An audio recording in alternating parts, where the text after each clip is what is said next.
proud of our guys.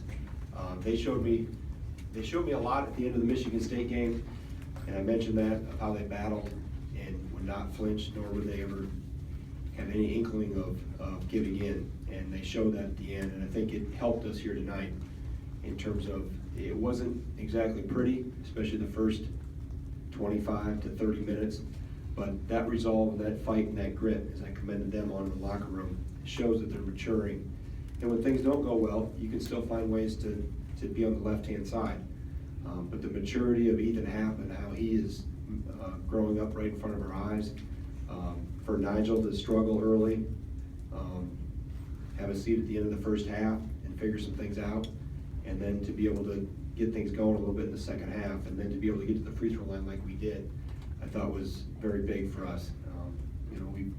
Our formula here has always been to try to get to the free throw line as much as possible, and it's nights like this when you start 1 for 13 from 3, which I thought was too many, that we found another way when the ball wasn't going in. So to be able to get to the free throw line, get some confidence by seeing the ball go in, helped us in other facets of the game. And then our defense, I think we held them scoreless for over 7 minutes and went on a 17-0 run. And obviously our crowd, they got to commend our fans because they gave us a boost at times when we were sputtering. So like I said, extremely proud of our guys because they did not flinch, they would not wilt at all, and when things weren't going well, kept digging in and finding a way. So with that, I will take any of your questions. Greg, you mentioned having to sit Nigel towards the end of the first half. What did you see in terms of just effort-wise from him in the first 20 minutes and as the team as a whole, and what changed at halftime? Well, I thought he looked maybe a little fatigued from a standpoint. We had a pretty tough game Thursday night and then a rather quick turnaround. So I just needed him and Bronson to just gather themselves a little bit, refocus, and knowing that we go into halftime and regroup and be able to come back out.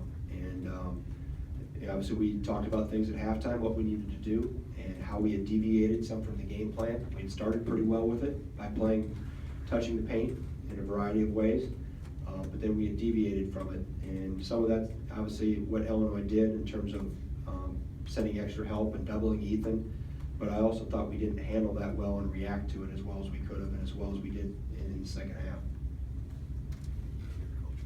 Coach, for the first 25 or 30 minutes or so, it didn't seem like hardly any of your jump shots were falling, and start the second half, pretty much everything was falling for Illinois. What were you telling the guys in the huddle to try to get their confidence up?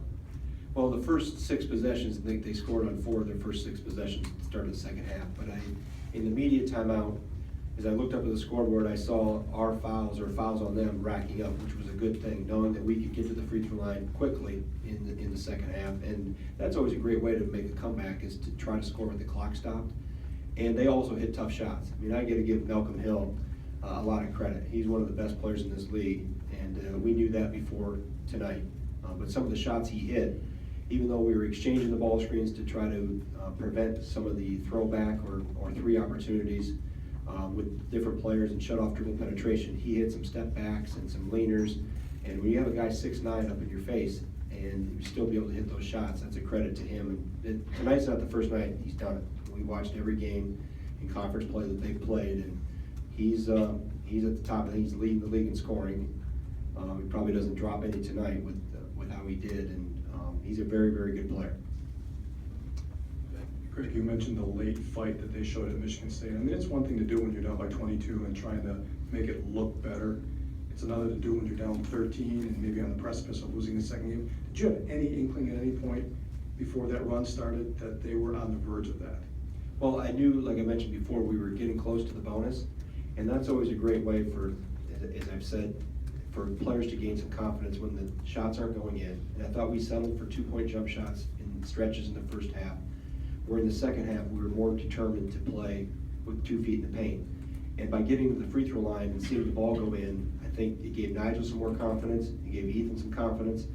I think it helped Bronson some too, to be able to get up there and see the ball go in and get a little mojo going a little bit too. And we changed some things. We changed how we were guarding the ball screen probably in the last 12 minutes. I'll have to go back and exactly what media timeout I changed it. And I thought that helped. I thought we got Hill under control a little bit by keeping Nigel on him. And we were able to get a little momentum going off of that. What was your message to the team at halftime? I mean, it was a pretty rough first half. A lot of shots were not falling. A lot of kids watch this, right? So I probably can't say exactly what I said, but the message was stay true to our identity.